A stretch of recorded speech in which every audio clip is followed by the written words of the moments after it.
नमस्कार दोस्तों। छत्तीसगढ़ी में एक कहावत है, जैसे जेकर दाई दादा वैसे ओकर लइका, जैसे जेकर घर द्वार वैसे ओकर फैका। मतलब जैसे माँ बाप होंगे वैसे उसके बच्चे होंगे, साथ ही साथ जैसा घर द्वार रहेगा उसी के अनुरूप उनका दरवाज़ा रहेगा। तो कुल मिलाकर कहने का तात्पर्य यह है कि हमारे संस्कृति किस प्रकार से ट्रांसफॉर्म होते हैं और ज़िंदगी में कुछ लोग खाने के लिए जीते हैं और कुछ लोग जीने के लिए खाते हैं। तो यही संस्कृति जो जापान में हारा हाची बू के नाम से प्रसिद्ध है, एक खाद्य संस्कृति पद्धति को परिलक्षित करता है।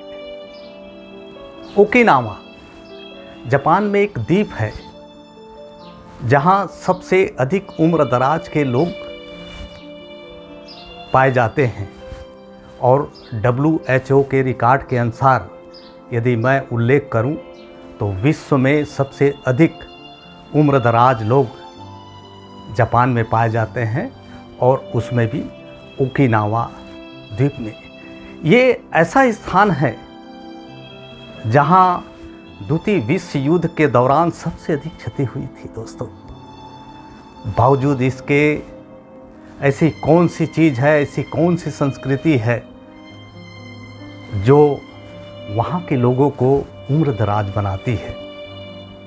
और जापान में WHO के अनुसार सबसे अधिक उम्र दराज वाले व्यक्ति तो रहते ही हैं और हंसी खुशी रहते हैं, आनंदित रहते हैं और वो कभी रिटायर नहीं होते। ऐसा क्यों है? और निश्चित तौर पर इस पर गौर किया जाना होगा। दोस्तों, जापान की प्रगति, संपन्नता और आनंद, हंसी खुशी के 3 आधार स्तंभ हैं। ये हैं वहाँ की कारीगरी, इंजीनियरिंग, खाद्य संस्कृति जिसको सुशी के नाम से जाना जाता है, साथ ही साथ वहाँ की जैन दर्शन। ये 3 महत्वपूर्ण घटक है वहाँ के प्रगति के लिए, संपन्नता के लिए, आनंद के लिए। और इसी 3 चीज़ों पे जापान आज विश्व में प्रगति के मामले में अपना पताका फहरा रहा है। और इसमें योगदान ओकिनावा का महत्वपूर्ण है। और निश्चित तौर पर उम्र दराज होने के पीछे ऐसा कौन सा रीज़न है कि वहाँ के लोग इतने सुखी, आनंदित क्यों हैं और रिटायर क्यों नहीं होते। तो रिसर्च के दौरान पता चला कि उनकी जो खाद्य संस्कृति है वह इस कार्य में महत्वपूर्ण भूमिका अदा कर रही है। और ये खाद्य संस्कृति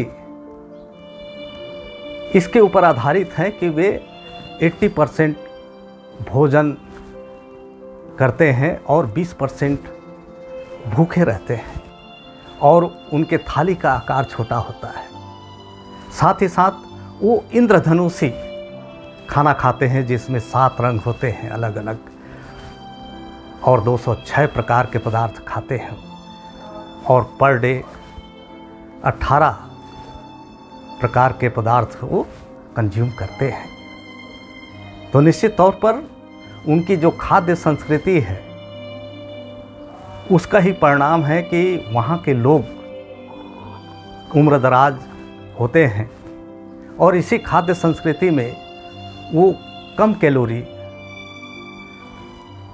1787 कैलोरी कंज्यूम करते हैं। और नमक के मामले से भी देखा जाए तो जहाँ एक औसतन जापानी 12 ग्राम नमक उपयोग करता है तो ओकिनावा के लोग 7 ग्राम नमक उपयोग करते हैं। और मीठा या तो अवॉइड किया जाता है या कम मात्रा में लिया जाता है।